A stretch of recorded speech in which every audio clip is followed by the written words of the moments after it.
What's going on, guys? EirronJ, and welcome back to another episode of our Hull City Transforming the Tigers series on Football Manager 22. So we are almost at the end of the first season, and we are still only on the 14th of December. So what I thought I'd do is, instead of doing 3 episodes for the next three games, for the next 2 episodes, I thought I'd do 2 games for the next 3 episodes, just so we get an extra episode out there as well, because we are pretty much at the end of the first season, and I don't want to just put Man United content out for the end of the year. So what I'll do is I will split these up into 3 different episodes. That means today is Tuesday, so that's a Tuesday episode, a Thursday episode, and then a Sunday episode as well. No, Saturday. Tuesday, Thursday, Saturday. So that will cover the end of the season for the Hull City one, so it will be finishing this week.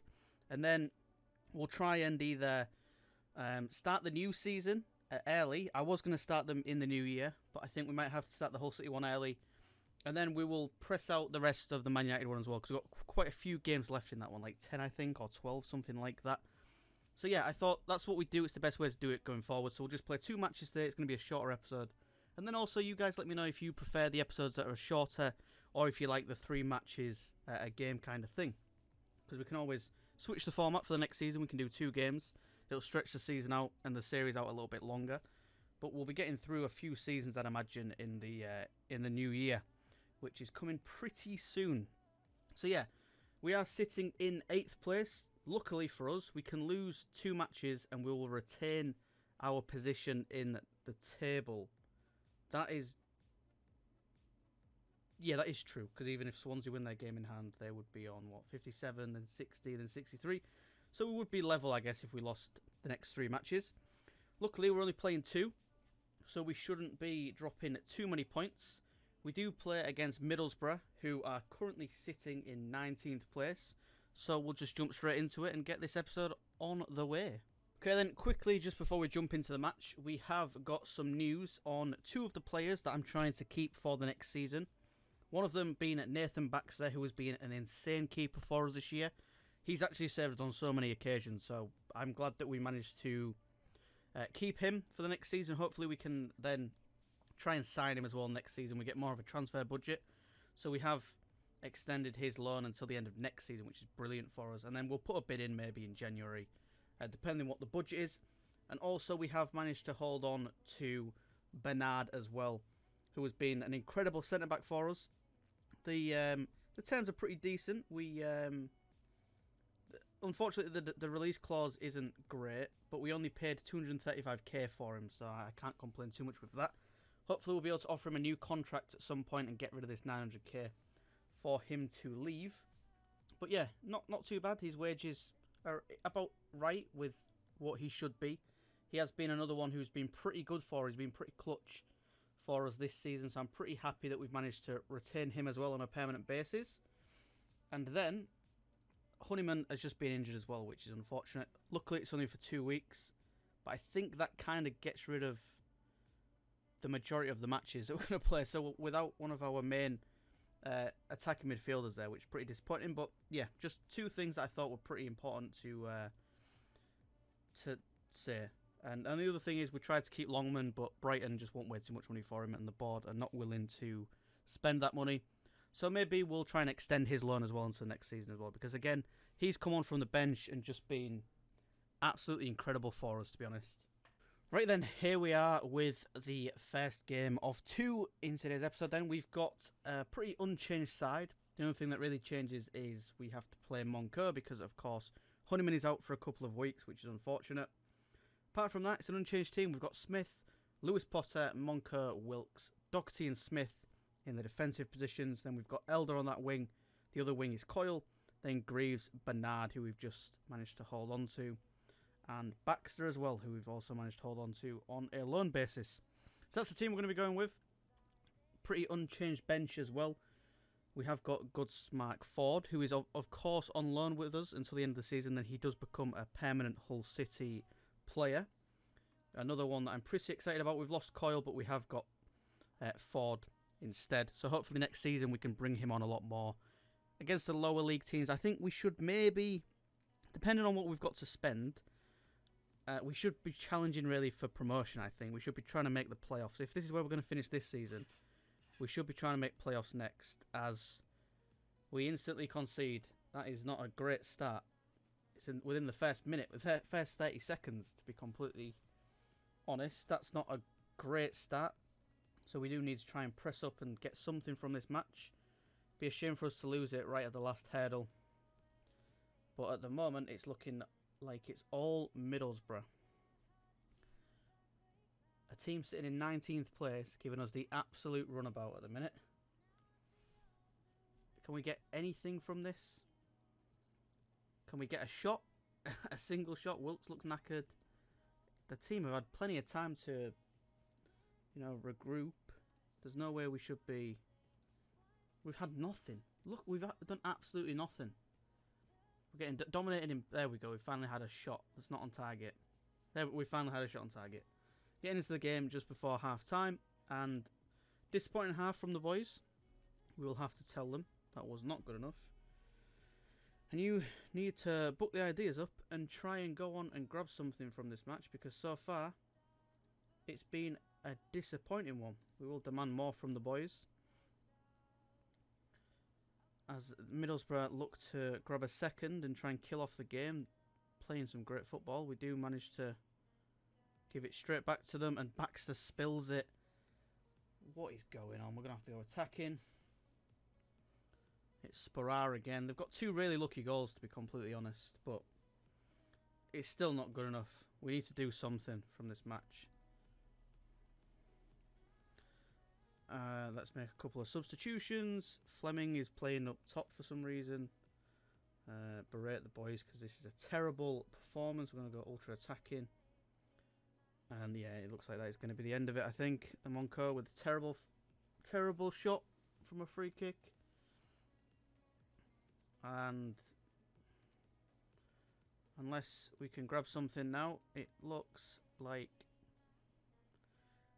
this one is dead and buried. We've lost, quite embarrassingly really, to Middlesbrough, which is a team you shouldn't be losing to. I don't understand how we can draw with West Brom, who are in the playoffs, and then that happens. But yeah, disappointing result.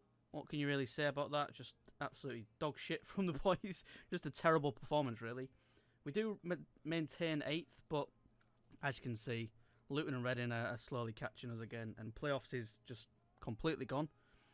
So hopefully we can hold on to 8th. We've stayed here for so long. We've been in 8th, 7th to 8th for such a long period this season. It'd be a real shame to lose it in the last few matches of the season. But we'll jump straight on to the next match, and hopefully we can rebound from this. Okay then, so we are here for the final match. We do play against Cardiff, who are a little bit higher in the table than our previous opponents. We are fortunately at home though, so that might play into things. Unchanged team, we're going for the exact same squad we used last time, with Smith, Lewis Potter, Monco, Wilkes, Doherty and Smith, who don't look to be too happy about playing together. It's not a great link there, is it? Then we've got Elder, Greaves, Bernard, Coyle and Baxter. So a little bit of I don't know, the morale's a little bit down for us.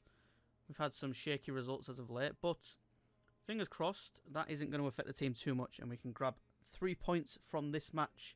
Don't really want to be losing 2 on the bounce if possible, and we will do the same thing we do every single match, and that is tell the boys that we have faith in them. And yeah, Cardiff are sitting in 13th place, so we're 11 points above them at the minute. Let's hope that we can increase that gap to 14 points at the end of this match. We instantly have a better start than the previous one. We've already had a shot on target in the first 17 minutes. As Moncourt looks to put the ball in the back of the net. There's a little bit of a skip there. A little bit of lag, I think, on my end, but he did put the ball in the back of the net. It looked like it was about to go over, but yeah, it does, fortunately for us, go straight in. I don't know what the keeper's doing, but I'll take that from Moncourt. Maybe he's trying to tell us that he should be in the starting 11. Not always Honeyman. We should maybe rotate it a little bit, which I think we've done a fair amount of doing. But Honeyman is an absolute god of a player, as Mark Harris instantly, pretty much, makes it 1-1. So that was a short-lived lead for us. It's not what you want to see when you're trying to maintain the position that you're currently in. So we are going to demand more from the boys. We just need to go ahead and grab a game by the horns at the minute. It seems we're struggling a little bit. Gone are the earlier matches where he was completely dominating teams. Baxter's form's dropped off slightly. The defence isn't playing too great. I think personally it's Coyle. I think he's affecting the team in a negative way. And as soon as he's gone, I think we will start to see some of those results we saw at the start of the season. The shots and the passes have been pretty bad actually, as his form has dropped. And fortunately, that hits the post, but he's offside anyway, so it will not matter. As we look once again to try and get the ball in the back of the net, and we do with Matt Smith. So even though the attacking front is struggling, you know, Wilkes, Potter, Smith, the usual suspects who are scoring for us, fortunately we've got some players like Monco and Smith who are picking up that slack for us slightly and able to get the ball in the back of the net. Let's praise the boys in the hopes that we don't instantly concede and we can go into half-time at least a goal that we have. I'm happy with that. The boys are working hard. Continue to do what you are doing, and we should come away with a win. And I spoke about Lewis Potter not playing very well and he gets injured, and we've got to bring McGuinness on, who's terrible. Absolutely terrible. Wilkes is knackered. Emmanuel's coming on. It's all going wrong for us. Encourage the boys. They're probably not going to like that because we're winning 2-1, but we're going to encourage them anyway. What are you doing? What is that? Please don't concede. Someone put a tackle in. Luckily for us, the ball goes wide. And it's just replay after replay, it seems, at the minute. As Baxter picks up the ball, just playing it long for no reason at all. I don't think the tactics have changed. How familiar... We're super familiar with the tactics, so I don't think any of the tactics have changed. But we seem to be playing the ball long for just stupid reasons. As McGuinness headers that one straight into the post. We do get a corner. Is anything going to come of this? The answer to that question is no. But we do have another highlight coming up straight away. We could do with scoring another goal, really, just to see this one out. That is a goal you should be scoring, really, my friend. Greaves is knackered, so we're going to get rid of him. Jones will come on. And we will see where this replay falls. Because, yep, I thought so. I thought that was going to happen. Harris ties up the game once again, and this could be a very disappointing one for us. Luckily for us, Harris has gone off now, so we might be able to push forward and get a last minute winner. Or are we just going to draw this one? Is that how it's going to end? With a draw, we are going to go attacking and try and press for that win, but it is not going to come because the game is about to finish, and that is the end of that.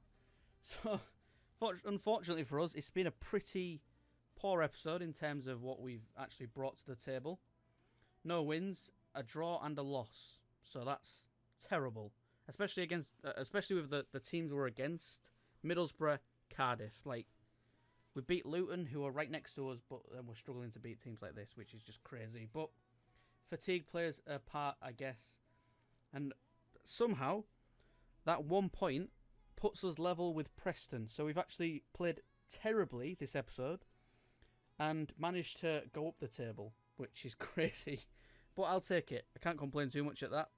And you can kind of see there where the divide is between the teams up here and the teams down here as well. Look, there's a plus 20 goal difference between us and Sheffield United, who would be our nearest way for us to increase. And they're also 9 points ahead as well, so it's pretty much impossible for us. So it's not impossible, we could do it. We've got 4 games left, but it's highly unlikely because they'll be winning matches as well.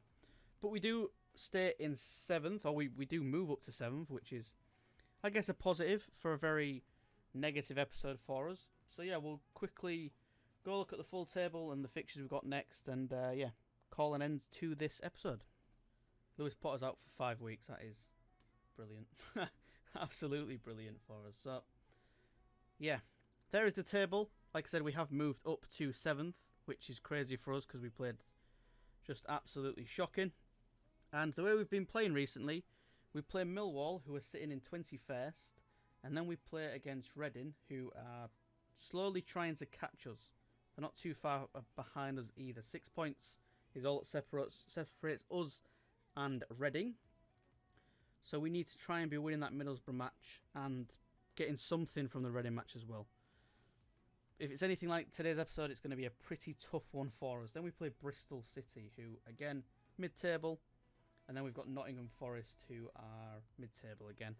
So if we don't book our ideas up in the next couple of episodes, we are going to struggle pretty badly. As you can see, it's been a pretty shaky one. I mean, last episode we did 3 wins, but then before that we got 2 losses and a draw. So, you know, it goes both ways. It's a very inconsistent squad we've got. But that is going to do it for this episode. It has been, like I said, it's been a pretty disappointing one with the results we've had. But the silver lining is we've moved up a position. So if we'd have lost that match, it could have really cost us, to be honest. Not too much because Luton have struggled as well. But 7th is where we are happy to sit. We are going to miss out on the playoffs, of course. But what we needed to do was finish mid-table, and we've done that with no problems at all. So next season, I think we should be trying to press for the playoffs. It could all change, though. We could drop even more points, which we need to try and avoid doing. Maybe change up the tactics slightly for the next one. But yeah, like I said, that's going to do it for this episode, guys. I hope you did enjoy. If you did, please like, subscribe. Hope you guys have a wonderful day as always. I'll speak to you on the next one. And peace.